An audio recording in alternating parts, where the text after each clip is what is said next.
voru kvaddir á vettvang. Kristín Helga. Bleki EA-12 rækjuskip frá Dalvík kom til Eskifjarðar snemma í morgun með tundurdufl úr síðari heimsstyrjöldinni innanborðs. Duflið flæktist í trolli skipsins þegar áhöfnin var á veiðum í nótt skammt austan við Hvalbak. Stýrimaðurinn var uppi og honum fannst þetta strax svipa til þess að þetta væri mjög líkt og djúp sprengja. En ég heldur að fyrst alltaf að henda sér til eitthvað á dekkinu, ég heldur að þetta væri bara eitthvað rusl. Við hefðum svo bara samband við Landhelgisgæsluna sem og í samráði við hana gengum við bara frá þessu og fórum í land.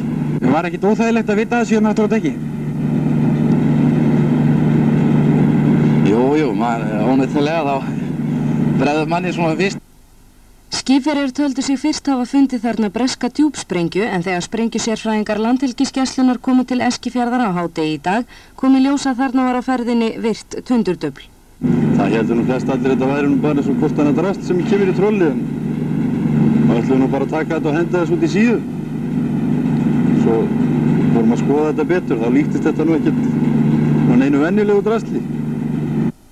Sprengjusérfræðingar Gæslunnar fluttu duflið upp í dal fyrir ofan Eskifjörð í dag og var innihaldið brennt í sandgrifunum. Handbók Landhelgisgæslunnar stríðstól og aðra hættulega hluti kemur sér vel í svona tilfellum. Fyrir aðra skipverja sem gætu fengið svona ferlíki í trollið átti Friðrik Gíja þessi ráð. Við erum ekki alltof vissir þetta sé bara eitthvað svo hvort annað drast, heldur aðtóða þetta vel og ég held að hljóta að vera til svona handbækur frá Gæslunni voru í hver einasta skipi þannig að menn skildu svona aðgæta aðeins áður en þeir fara að fikta mikið í þessu hvað þetta er.